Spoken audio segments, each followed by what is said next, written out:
கூட்டத்தை ஆரம்பிப்பதற்கு முன்னதாக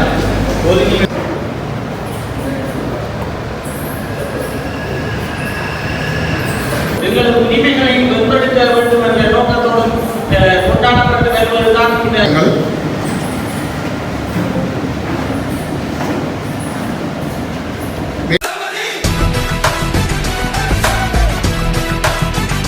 காய் ஃப்ரெண்ட்ஸ். நான் எங்கே நிற்கிறோம்னு பார்த்தீங்கன்னா கச்சேரிக்கு முன்னாடி தான் நிற்கிறேன். கச்சேரி நிற்கிறோம். ஒரு தொழிலாளர் தினத்தை முன்னிட்டு சின்ன ஒரு மீட்டிங் நடக்க போல இருக்கு.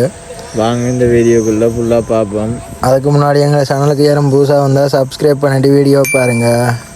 வாங்க போய் பார்க்கலாம் வீடியோக்குள்ளே எப்படி இருக்குன்னு. வாங்க.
இன்றைய நேரின கூட்டத்தை ஆரம்பிப்பதற்கு முன்னதாக ஒரு நிமிட அகவணக்கத்துடன் நாங்கள் இந்த நேரின கூட்டத்தை ஆரம்பிக்கிறோம்.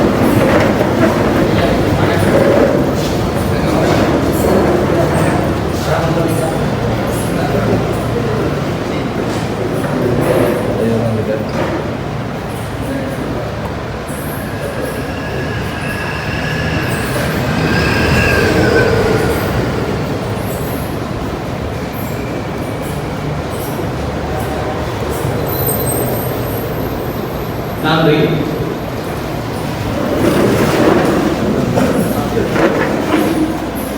தொழிற்சங்கங்களின் சம்மேளனம் வடமாகாணம் இன்று தங்களது முதலாவது நேரின கூட்டத்தை இந்த YMCA மண்டலத்திலே ஆரம்பித்து இருக்கிறார்கள். இந்த வடமாகாண தொழிற்சங்கங்கள் மிக சிறப்பான முறையிலே இயங்கி வந்திருக்கிறார்கள். இன்றைய தினம் அந்த நேரின கூட்டத்திலே சகல தொழிற்சங்கங்களும் இந்த அங்கத்துவம் படுகின்ற சகல தொழிற்சங்கங்களும் இன்றைய இந்த நிகழ்வுகளை பங்கு வைத்திருக்கிறார்கள்.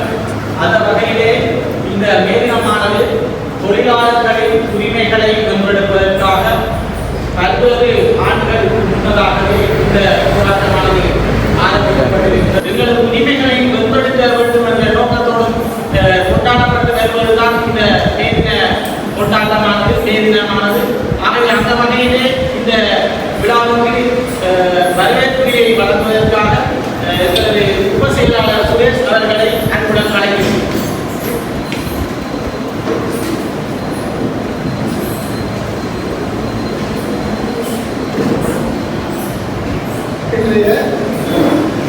தொழிற்சங்கங்களின் சம்மேளனம் வடமாகாணம் நடத்தும் முதலாவது நேரின கூட்டம். இந்த கூட்டத்துக்கு வருகை தந்திருக்கும் அனைத்து தொழிற்சங்கங்களின் தலைவர்கள், உறுப்பினர்கள் அனைவரையும் இந்த நிகழ்வுக்கு வருகை மகிழ்ச்சியாக இருக்கு.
பிரதிநிதிகளே மற்றும் நாட்களே அனைவருக்கும் நமது இந்திய வணக்கங்கள்.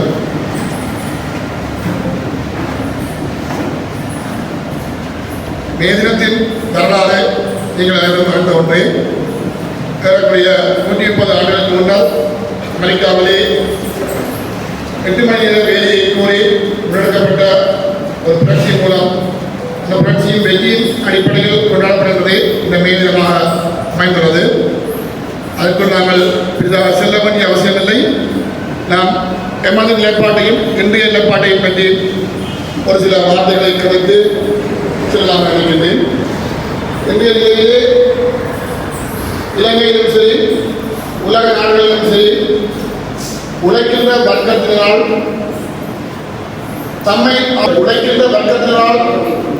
அந்த நாட்டின் தலைவியை நிர்ணயிக்க முடியுமோ அன்றுதான் உண்மையான உழைப்பாளர்களாக நாங்கள் கொண்டாட வேண்டிய நிலையில் இருக்கின்றோம்.